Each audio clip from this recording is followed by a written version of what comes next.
Bagi lulusan Blackroom, UAS itu gampang dan sepele. Garap sambil merem juga itu bisa ya si Yamagot ini. 試験が簡単すぎたんですよ。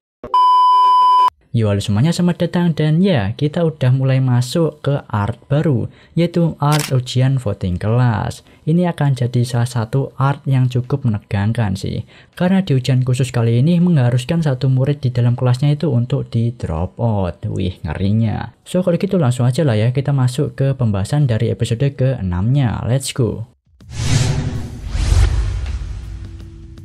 Episode ke-6-nya ini dimulai dengan Tsubasara Sensei yang mengumumkan hasil UAS yang dimana semua murid di dalam kelas C itu lulus. Semua murid di kelas pun senang, tapi karena semua murid di angkatan tahun pertama itu nggak ada yang dikeluarkan, pihak sekolah pun ngasih ujian khusus dadakan.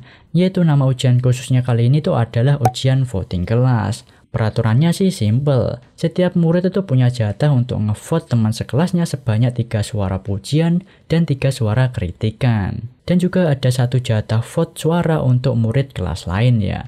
Ya gampangnya itu anggap aja vote pujian itu adalah plus, sedangkan vote kritik itu adalah minus. Nantinya bagi satu murid yang dapat suara pujian terbanyak, itu akan berhak dapat protect point atau poin perlindungan. Nah, protect point ini kegunaannya itu untuk membatalkan pendropotan. Misal nih, gua di dropot ya, tapi punya protect point, maka gue tuh bisa pakai protect point tersebut untuk batalin pendropotan. For your information aja nih ya, kalau protect point ini setara dengan 20 juta poin pribadi. Jadi protect point ini adalah hadiah yang cukup mewah dan sangat berguna. Cuman minusnya protect point itu cuma bisa digunakan oleh yang dapat doang gitu.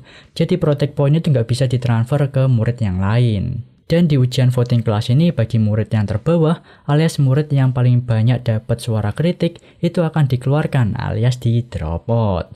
Nah di ujian voting kelas ini murid yang kontribusinya itu kurang, reputasinya jelek ataupun gak pinter itu pada keringet dingin ya. Contohnya kayak trio idiot ini yaitu si Sudo, Ike, sama si Yamauchi. Mereka itu khawatir jadi target untuk dikritik. Sedangkan murid teladan dan banyak teman kayak Hirata maupun Kushida itu aman ya, santai dulu nggak sih ya. Ya di ujian voting kelas ini koneksi itu juga penting ya. Soalnya kita tuh bisa minta bantuan ke banyak teman untuk saling barter memberikan suara pujian. By the way, waduh kok pas banget nih ya ujian voting ini sama pemilu capres. Bisa barengan gini ya, gua sih fix ya coblos Yamagot sebagai presiden. Biar rakyatnya itu memiliki pemikiran yang luas dan open-minded macam Yamagot.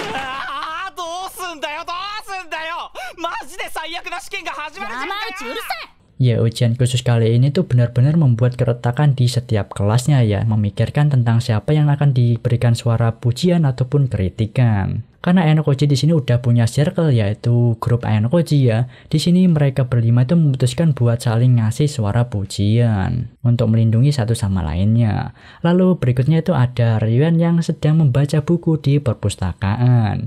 Perpustakaan sama Ryuan itu pemandangan yang cukup langka ya. Ya di sini Hori kita tuh tanya tentang apa yang akan Ryuan lakukan di ujian voting kelas ini. Soalnya di dalam kelas D itu pasti banyak orang yang nggak suka dengan Ryuan.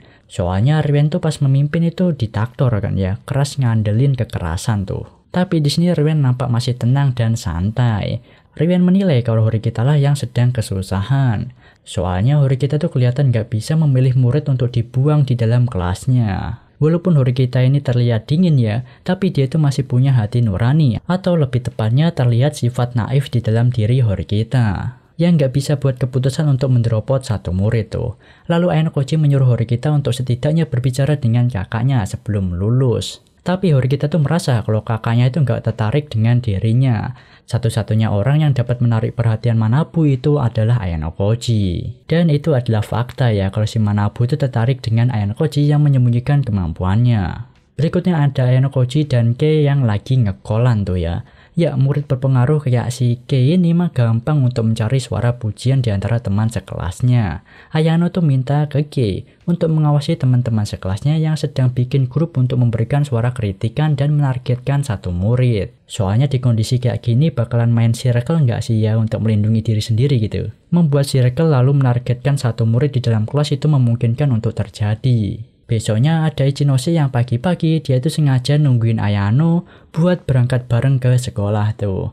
Wah, berkat kejadian sebelumnya nih ya, ngebuat Ichinose mungkin mempunyai perasaan ke Ayano Koji, Sasuke Ayano Buaya. Satu primadona sekolah berhasil diluluhin tuh. Nah, di sini Ayano Koji tuh dapat membaca ekspresi dari Ichinose. Kalau Ichinose di ujian khusus voting ini pasti akan mengorbankan dirinya demi kelas. Soalnya Ichinose itu adalah tipe orang yang seperti itu ya, dia itu mendahulukan orang lain dibanding dengan dirinya sendiri. Ichinose itu tipe orang yang nggak mau ada teman sekelasnya itu yang dikeluarkan. Lalu Ichinose itu menjawab kalau dia tuh mau bertarung dengan menanggung resikonya sendiri. Dan dia berhenti bicara tentang topik ujian voting kelas bersama Ayano Koji karena yang mereka tuh beda kelas ya. Kalau Ichinose berbicara lebih jauh itu akan membongkar dapurnya kelas B. Di sini Ichinose pun menawarkan untuk memberikan suara pujian ke Ayano nantinya. Lalu setelah itu ada Sakayanagi yang menghampiri Ayano Koji dan mengatakan kalau ayahnya yaitu ketua Sakayanagi itu baru aja diberhentikan. Dan ujian kali ini begitu memaksa dan mencurigakan untuk mengharuskan mengeluarkan satu murid tuh. Dari sana Ayano Koji sampai ke kesimpulan, siapa lagi yang melakukan semua ini kalau bukan ayahnya.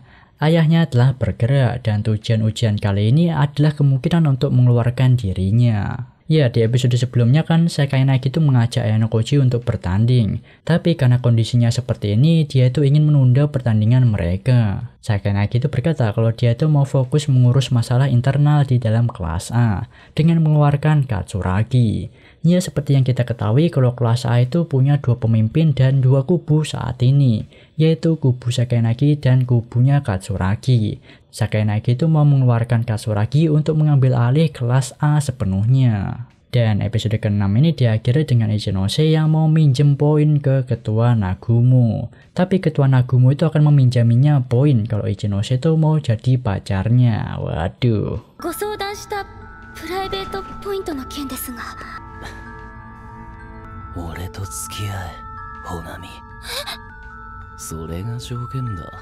Ya, alasan Ichinose mau pinjam poin pribadi itu untuk mencegah pengeluaran di dalam kelasnya.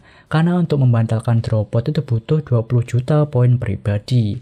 Sedangkan poin pribadi Ichinose saat ini terkumpul 15 juta. Kurang 5 juta tuh. Makanya dia itu mau pinjam ke ketua Nagumo. Dan ya, ini kesempatan bagi Nagumo untuk memanfaatkan kondisi dari Ichinose tersebut. Dia itu ngasih syarat kalau Ichinose mau jadi pacarnya, dia itu akan meminjaminya. Benar-benar brengsek ya ketua OSIS ini. Gimana menurut kalian, Nagumo Ichi serasi nggak nih? Yap, mungkin itu dia dulu pembahasan dari episode ke-6-nya. Ini baru pembukaan dari awal art yang baru ya, awal sebelum badai tiba. Yang kukhawatirkan di art ini tuh ada di plot hole-nya aja sih. Masalah tentang perbedaan jumlah murid di dalam kelasnya tuh. Di light novelnya muridnya itu jumlahnya itu 40, sedangkan di animenya itu cuma 25 saja. Ya, semoga studionya bisa mengakalinya dengan baik tentang pemungutan suaranya nanti. So, sekian aja video gue kali ini dan sampai jumpa di next video. Bye-bye. 連続した僕の夏休みはやがて記憶回路のゲートでいくつかにちぎれて断続的な